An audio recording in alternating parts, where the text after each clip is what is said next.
Bonjour à tous, bienvenue dans cette vidéo. Nous allons explorer les différentes options qu'il y a dans votre barre d'état de votre mobile Android. Donc, tout d'abord, pour accéder à ces options, on va glisser donc son doigt en haut de votre écran, faire apparaître la barre d'état, et on va le faire une deuxième fois pour faire apparaître les 12 premières options que vous voyez ici. Wi-Fi, son, ainsi de suite. Vous pouvez en faire apparaître d'autres en faisant glisser votre doigt et à ce moment-là, voilà, toute une autre série d'icônes apparaissent. Donc déjà, on va distinguer les icônes qui sont actives en bleu, des icônes qui sont désactivées en gris. Si je veux activer ou désactiver une icône, il me suffit d'appuyer dessus. Donc là, c'est le mode privé, je reviendrai dessus tout à l'heure. On va du coup voir ces icônes ensemble. Donc la première, c'est l'icône Wi-Fi qui me permet d'activer la possibilité de me connecter à un réseau Wi-Fi. Et quand je l'active, voilà, il va me détecter les réseaux Wi-Fi à proximité et je vais pouvoir m'y connecter. Donc un réseau Wi-Fi me permet de me connecter à une connexion Internet, à éventuellement une imprimante, à un réseau d'ordinateurs pour me connecter à Internet ou échanger des informations. Si vous avez un forfait donné sur votre téléphone, vous pouvez l'économiser en passant par le Wi-Fi qui ne va pas débiter votre forfait, mais qui va se connecter en utilisant votre connexion de chez vous, par exemple. Et du coup, quand vous êtes chez vous, il est mieux de se connecter via le Wi-Fi. Donc là, je sélectionne le réseau, il me demande le mot de passe, je me connecte ainsi de suite. Ensuite, la deuxième icône, c'est donc l'icône son qui me permet soit de passer en mode vibreur, en mode muet, donc pas de son, ou alors en mode son normal, avec la possibilité bien évidemment de régler le volume sur le côté, avec les touches du côté de l'appareil. Ensuite, le Bluetooth. Le Bluetooth, c'est aussi un mode de connexion par onde, hein, comme le Wi-Fi, sauf qu'il va me permettre de me connecter directement à certains appareils, comme une enceinte connectée, mon autoradio, une caméra, ça peut être plein de choses. Pour l'activer ou le désactiver, je clique dessus, et quand il est activé, comme pour le Wi-Fi, il va détecter les appareils visibles à proximité et me proposer d'appairer l'appareil pour qu'il puisse avoir un échange d'informations ou une utilisation de l'appareil. Une fois que je l'ai fait une fois, vous voyez, dans marqué périphérique appairé en dessous, là, il a retenu les appareils et je n'ai pas forcément besoin de m'y reconnecter. Il suffit d'activer le Bluetooth pour que la connexion se fasse. Ensuite, donc la rotation automatique de l'écran me permet d'activer ou pas la possibilité que mon écran se tourne quand je pivote l'appareil. Ensuite, la lampe me permet d'afficher, d'allumer ou pas la lampe qui se trouve sur mon téléphone et qui me permet de tout simplement voir dans le noir.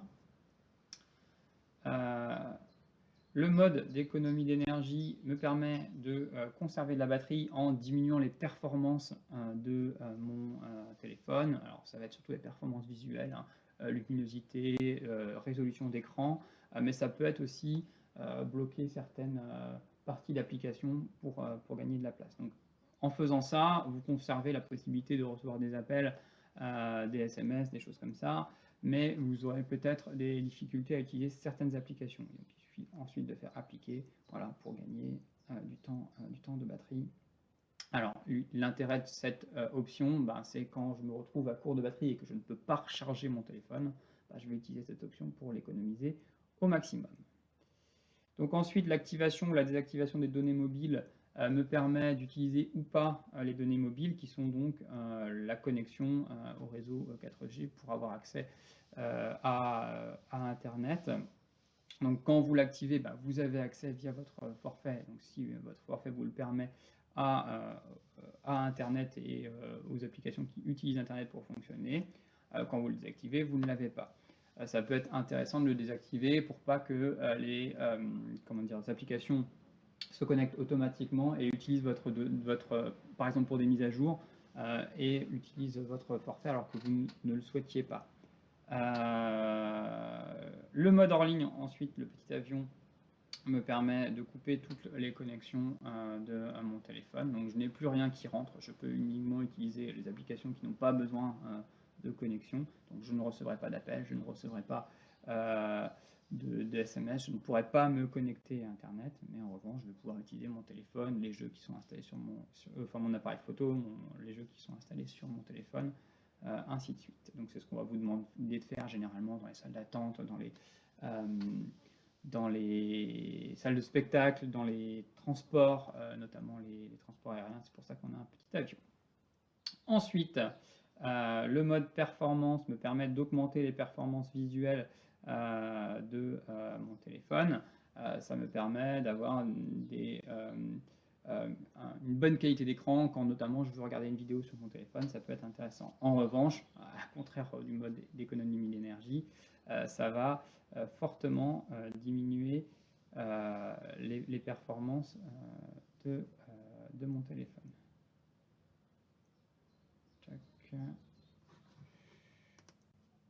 Tac. Petite pause. Est-ce que ça fonctionne? Ouais, c'est bon. Voilà. L'option suivante, c'est le filtre de lumière bleue qui va me permettre d'enlever la lumière bleue qui est nocive donc pour les yeux de mon téléphone. Vous voyez que quand je l'active, j'ai une teinte jaune qui apparaît à l'écran. C'est une option qui peut être intéressante quand vous faites de la lecture prolongée notamment, ou que vous restez un long moment à regarder votre écran pour ne pas abîmer vos yeux. L'option point d'accès mobile me permet de créer à partir de mon téléphone un accès pour d'autres appareils comme mon ordinateur par exemple. Si je suis dans un endroit où je n'ai pas possibilité de connecter mon ordinateur à Internet, je vais allumer cette option point d'accès mobile, je vais créer un réseau mobile et en fait votre ordinateur pourra se connecter via votre téléphone et votre forfait de données de téléphone à Internet pour envoyer un mail ou quelque chose dans le genre. Ensuite, le mode privé que j'ai activé tout à l'heure, donc que je viens de désactiver maintenant, me permet de cacher certaines données sur mon téléphone. Là, par exemple, si je vais dans la galerie, vous allez voir, j'ai certaines photos et j'en ai caché d'autres. Donc, si je vais pas désactiver le mode hors ligne. Si j'active ce mode privé, là, on va me demander mon code, donc j'ai mis un petit code facile. Voilà. J'ai deux nouvelles photos qui étaient privées, qui viennent d'apparaître, donc, et que je peux voir uniquement dans le mode privé. Alors, comment faire cela? C'est assez simple. Donc, si on veut mettre une photo en mode privé, déjà, il faut activer le mode privé. Donc, on va vous demander un code, de créer un code si vous ne l'avez pas fait encore sur votre téléphone. Ensuite, vous allez dans votre galerie, vous sélectionnez donc les photos que vous voulez protéger. Donc, je vais prendre, hop, par exemple, cette très belle photo. Vous allez sur les petites options en haut, sur les trois petits points en haut, et vous mettez déplacer dans privé. Voilà. La photo ne sera plus accessible qu'en mode privé. Et si je me déconnecte du mode privé, voilà, et que je vais dans galerie, je m'aperçois que la photo n'est plus accessible. Elle n'est même plus d'ailleurs dans le compte des photos. Elle ne compte plus comme une photo. Donc voilà à quoi me sert mon mode privé. Je passe rapidement donc sur la petite barre qui me permet de régler la luminosité de mon écran. Voilà, qui est ici. Et je vais passer donc sur les options d'à côté. Donc l'option position me permet d'activer et désactiver le positionnement GPS de mon téléphone. Hein. Donc, on a une antenne dans le téléphone et on peut donc utiliser notre téléphone donc pour se faire repérer. Certaines applications qui utilisent la localisation ont besoin de cette option. Donc vous demanderont de l'activer si vous voulez, les utiliser. L'option suivante, NFC, me permet d'utiliser le mode NFC qui est utilisé généralement pour des paiements en ligne ou du transfert rapide de fichiers. Alors les paiements en ligne, pardon, les paiements avec mon téléphone, donc on en a maintenant de plus en plus régulièrement qui nous sont proposés. Donc pour pouvoir faire cela, il va falloir appliquer l'option NFC. L'option Always on Display me permet de conserver la date, l'heure et les notifications, même quand mon téléphone est éteint.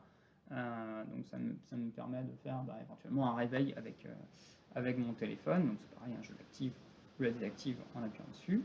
L'option Smart View me permet de partager ce que je vois à l'écran de mon téléphone sur un autre écran, une télé, un ordinateur. Donc, il faut pour cela que votre télé ou votre ordinateur soit raccordé à votre téléphone de plusieurs manières, soit par ondes, donc Bluetooth, ainsi de suite, soit pour l'ordinateur, par exemple, par un câble. Ça va fonctionner avec le câble du chargeur sur le câble USB. Vous le branchez sur le téléphone, vous activez l'option Smart View, il va vous demander l'autorisation, et vous avez sur l'écran de votre ordinateur ce qui se passe sur votre téléphone, et vous pouvez comme ça montrer ça à d'autres personnes, ou regarder par exemple une vidéo sur un écran un peu plus grand. Pour faire cela et pour que votre téléphone soit visible, notamment en Bluetooth, pour pouvoir vous connecter depuis un autre appareil, il va falloir activer l'option suivante qui est l'option visibilité du téléphone, voilà, qui permet que votre téléphone soit visible. Pour le Smart View, je crois que c'est nécessaire, et pour être visible notamment des autres appareils Bluetooth. Ce qui ne veut pas dire qu'ils pourront s'y connecter, quand un appareil essaye de se connecter en Bluetooth à votre téléphone, on vous demande de l'accepter ou pas. Donc voilà, ça ne rendra pas disponible la connexion automatique d'autres appareils. L'option ne pas déranger va bloquer, va rendre silencieux, pardon, pas bloquer, rendre silencieux les sonneries d'appel ou de notification. Elle peut être,